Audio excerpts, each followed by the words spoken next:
Number one, we're going to lose on public health. That means cigarettes are going to be they are going to be affordable, and that many people or young people can access them. That is where we are losing. Number two, we are losing on revenue. And as you're aware, the country yesterday's headline on the Daily Nation, the cabinet secretary responsible for national treasury said we do not have money.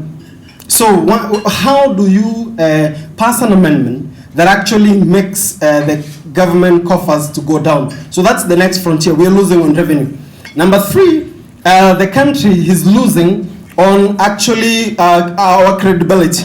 If you look at the amount of money that the Kenyan government has invested in sending its delegates to negotiating the WHO FCTC, particularly the guidelines, the Kenyan government was the number 2 country in the world to sign and ratify the FCTC in 2004 after Norway.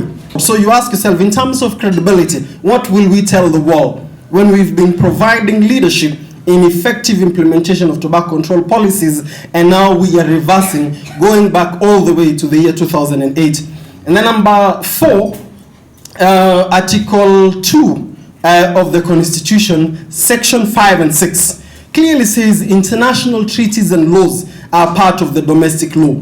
So we therefore, by implication, the Tobacco Control Act 2007 is the domestication of the WHO FCTC Framework Convention on Tobacco Control. So this is a law that Section 12 requires the Cabinet Secretary to implement tax and price policies that reduce consumption. And to the credit of the Cabinet Secretary of the National Treasury, through the Excise Bill, as you see in the presentation, he actually did the same in June during the budget and the proposals in the Excise Bill. Then this was reversed in one afternoon last Thursday by the National Assembly. And therefore, that's why we say today, let us actually come and tell Kenyans what this means to Kenyans. If you can actually been seeing, the president has been very committed in fighting drug abuse, even his statement yesterday in Mombasa.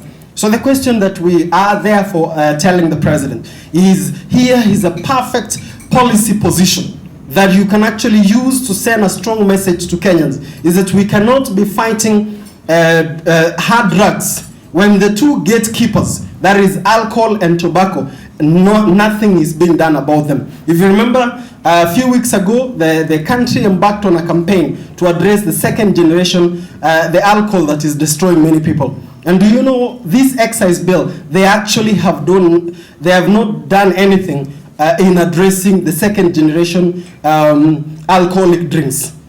Tobacco use and exposure to tobacco smoke is a major risk of a non-communicable disease.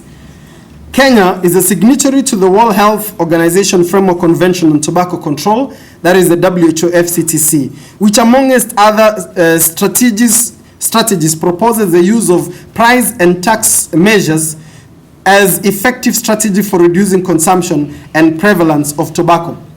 Kenya ratified the FCTC in 2004 and domesticated it through the Tobacco Control Act of 2007. The Excise Duty Bill of 2015, which was proposed by the National Treasury, the bill proposed that tobacco and tobacco substitutes were to be taxed at Kenya shillings 2,500 per mil.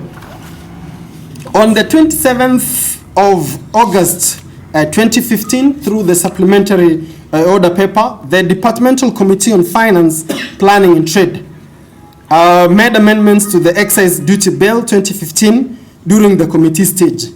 It outlined that there was need to delete the provision that the minister proposed, which was the proposes that the cigarettes containing tobacco or tobacco substitute be taxed at 2,500 per mil, and then introduced the structure whereby for the first time we reversed the gains we've made from 2012 and went back to pre-2007 scenario. The effects of these amendments, the adoption of this proposal by the National Assembly has huge negative ramifications both to public health and the fiscal objectives of the Kenyan government.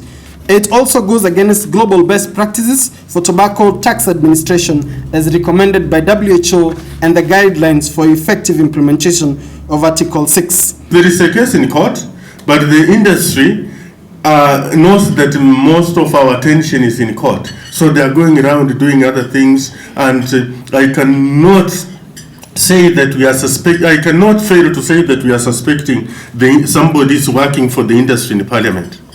And this is very, very serious for us. I might be going too far, but this is the truth of the matter, that we must rise up and say no to what is happening. We cannot talk of eradicating alcoholism and drug abuse without addressing tobacco.